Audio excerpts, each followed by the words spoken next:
उसी तरह से अल्लाह ने जो हमें बुक दी है, मतलब कि कुरान दी है, हम उस चीज़ को कहीं ना कहीं उस तरीके से एप्लीकेबल अपनी लाइफ में नहीं कर रहे हैं जिस चीज़ के लिए हम आए हैं।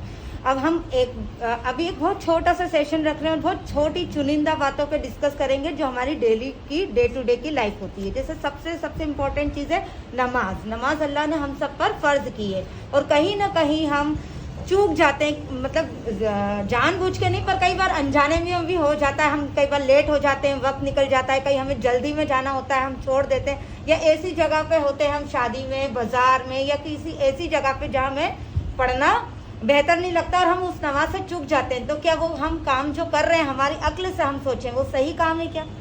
अगर हमारी दिन भर की सिर्फ और सिर्फ 5 वक्त की नमाज है, 50 होती तो क्या करते? बहुत टफ होता ना हमारे लिए।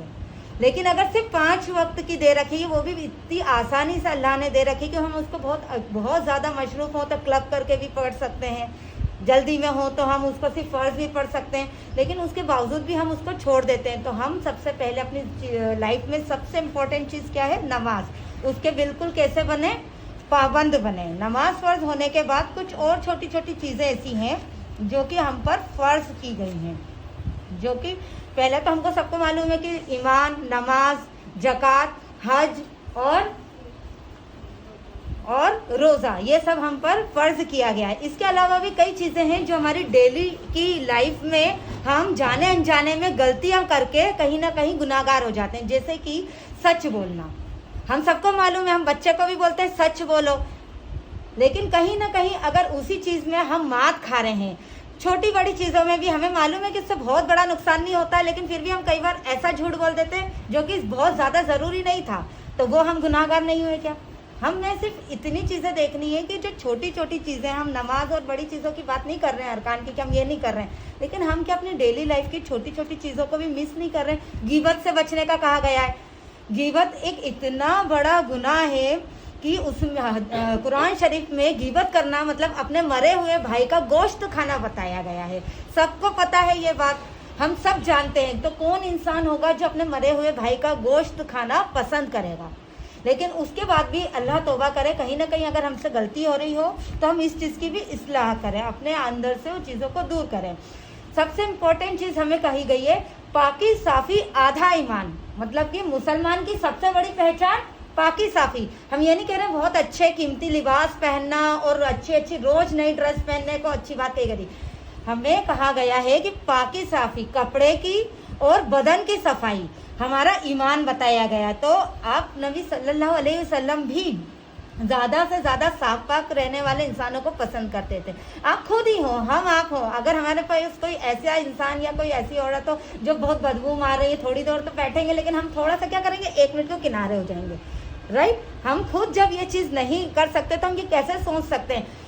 ऐसा नहीं है कि हर वक्त हमारे साथ ही होता है, पर हम कोशिश करें कि अपने आप को जितना ज़्यादा से ज़्यादा रहे, पाक साफ रखें, साफ कपड़े रखें, बिल्कुल इस तरह से रखें कि लोग हमें कहीं ना कहीं दूर से देख के हमसे अट्रैक्ट हो, नॉट बाय हमारे बहुत अच्छे क्लोथ से, सफाई से, ठीक है? हमारे बदन की और हमारे कपड़ों की सफाई, ये सिर्फ डेली की डे टू डे के कुछ पॉइंट्स पे हम बात कर रहे हैं। फिजूल खर्ची हम सब जानते हैं बुरी आदत होती है, लेकिन ये हम इस जगह पे भी औरतें बैठे हैं, हम कितनी भी कोशिश कर लें, एक चीज़ लेने जाएंगे तो 2 अगर पसंद आ गई तो ऐसा हो ही नहीं सकता कि शायद हम उसको दिल में रख के ना आए, मतलब लेकर ना आए लेकिन दिल में रख के ना आए। दिल में रख के लाने का मतलब ये हुआ कि चाहे जो भी हो मैं उसको लेकर ही आऊँगी, और शायद सुबह से लेकर शाम तक या शाम से लेकर अगले वीक तक हमारे दिमाग में वही होता है, और जाके आखिरकार हम बोलते हैं भैया वो मैं देखने गई थी, है या गई, मतलब कहीं ना कहीं एक तरह से हम उस चीज़ को दिल से नहीं निकाल पाते हैं। तो इस चीज़ पे भी हम अपने अंदर खुद की सलाहियत करें कि हम फिजूल खर्ची कहाँ कर आते हैं। कई बार होता है, मेरे साथ भी सेम मसला होता है, तो मैं खुद, ऐसा नहीं है, मैं खुद बता रही हूँ कि हम उस चीज़ को कोशिश करें कि किस तरह से कंट्रोल करें हमारी डेली लाइफ में। चुगली खाना तो बेशक हम सब जानते हैं कि ये एक तरह की गीबत की ही किस्म है कि फलां ने ऐसा बोला था, अब ठीक है उसने आपके लिए ऐसी बात करी थी। हम बहुत ही इनोसेंट मतलब कि वो सीधे बन के बात कर रहे हैं, जबकि हम जानते हैं एक्चुअल में ये चुगली खाना है, लेकिन ठीक है बोलना मत, वो ऐसा कह रही थी, हम बोलते भी जा रहे हैं बोलना मत, वो ऐसा कह रही थी, और वो चीज़ उसके पूरे माइंड में डाल दी हमने कि आपके लिए वो बात ये ऐसी की गई थी। तो कहीं ना कहीं गीबत चुगली जो है, चुगली खाना गीबत का ही एक किस्म होती है। तो हम उस चीज़ से हमेशा बचें, या हम किसी बड़े फसाद की जड़ ना बने। हो सकता है वो एक छोटी बात हो, लेकिन आगे जाके फसाद बने। लड़ाई झगड़े से बचना, हम हमेशा बच्चों को ये चीज़ सिखाते हैं बचपन से कि लड़ाई झगड़ा नहीं करना, लेकिन कहीं ना कहीं कोई वक्त ऐसा आ जाता है, हमारा पेशेंस खुद से चला जाता है, और हम चाहे घर में हो, पड़ोसी से हो, या बाहर हो, या कहीं भी हो, हम उस पेशेंस को कहीं ना कहीं एक पल के लिए खो देते हैं। बस वहीं पर जहां आपने गुस्से को पी लिया, वहीं एक्चुअल में आपका असल किरदार नज़र आता है। हम बहुत अच्छे दिखे, मैं यहाँ बहुत अच्छी दिख रही हूँ, आप सबके साथ बहुत अच्छी कर रही हूँ, लेकिन किसी ने मेरे साथ ऐसा कुछ बाहर कर दिया, मेरा पेशेंस हो गया, और मैं सड़क पर लड़ाई करती हुई दिखी, तो वो वहाँ पर तो दे रही थी आपको क्या कि इस्तीमा कर रही थी, और देखो यहाँ पेशेंस लूज हो गया। तो इंसान की सारी अच्छाइयाँ एक पल में पानी की तरह चली जाती है, और हम नहीं जानते कि वो लड़ाई झगड़े जो है, या हम जिस पर गुस्सा कर रहे हैं, उस मतलब शैतान होता है वो। गुस्से को अगर आप उस वक्त पी गए, तो आप जो है शायद एक अच्छे किरदार, जो आप अच्छे अखलाकी की हम बात कर रहे हैं, वो हमारी ज़िंदगी में हम एक्सेप्ट करें। एक अल्लाह हमेशा घमंड करने वालों से बचाए, मतलब नाराज़ रहते हैं। तो हमें किस चीज़ से बचना चाहिए? घमंड से। आपके पास चाहे जो भी चीज़ें हों, आप उसको अगर दिखा के करें, अल्लाह ने सारे लोग बनाए, कोई बहुत ज़्यादा उच्च उसमें बनाया, कोई नीचे, तो ये ऐसा तो नहीं हो गया कि आपने बहुत ज़्यादा इसको देख कर कि नहीं ये तो मेरे से नीचे है, तो मैं इससे क्यों बात करूं, या ये मेरे से जो है बहुत जो है अलग है, तो मैं अपने आप को शो ऑफ करूं कि नहीं मैं इससे जो है बेहतर किस्म की। तो अल्लाह ने सबसे बड़ी जो चीज़ बताई है वो घमंड से बचने के लिए बताया। अगर आपके दिल में घमंड आ गया किसी भी चीज़ को लेकर, कोई भी चीज़ हो, जहाँ उसमें लिए हम कपड़े, घर या XYZ कोई चीज़ को नहीं ले रहे, कोई भी चीज़ से हमारे अंदर, चाहे एजुकेशन को लेकर कई बार आ जाता है, कई लोगों में हमने देखा, अरे मेरी तो ये एजुकेशन है, तुम्हारी क्या एजुकेशन है। मतलब ये छोटी से लेकर बड़ी चीज़ कोई से भी हो जो हमारे अंदर घमंड पैदा कर रही है, उस चीज़ से हमें हमेशा बचना चाहिए। वायदा करना और उसको पूरा करना शायद से हमारे यहाँ का एक बहुत इम्पोर्टेंट चीज़ है, जो कि हम जिसको बहुत तवज्जो कभी नहीं देते। हमने वादा किया, ठीक है, एक वो नहीं कह रहे हैं कि हमने पर्टिकुलर ये करूँ या आपके लिए ये करना ही है। एक छोटी सी चीज़ की आप वहाँ इंतज़ार करिए, मैं पहुँच रही हूँ, और हम वहाँ पहुँचे ही नहीं कि करने दो इंतज़ार। प्यारे नबी का किस्सा सबको पता है कि जब उन्होंने किसी से वादा किया था, ना मुझे जहन में नहीं है, कि 3 दिन तक इंतज़ार किया, उन्होंने कहा मैं आ रहा हूँ, और वो 3 दिन तक वहीं पर रुके रहे जब तक बंदा नहीं आया। क्या हम अपना वादा, एक छोटा ही वादा था, क्या हम इस तरह जिंदगी के छोटे बड़े जो वादे करते हैं हमारे घर में, बाहर या किसी से भी, क्या हम उसको पूरा करते हैं? हमेशा वादे पे पूरा रहें, जो चीज़ हम करेंगे वही हमारे बच्चे करेंगे।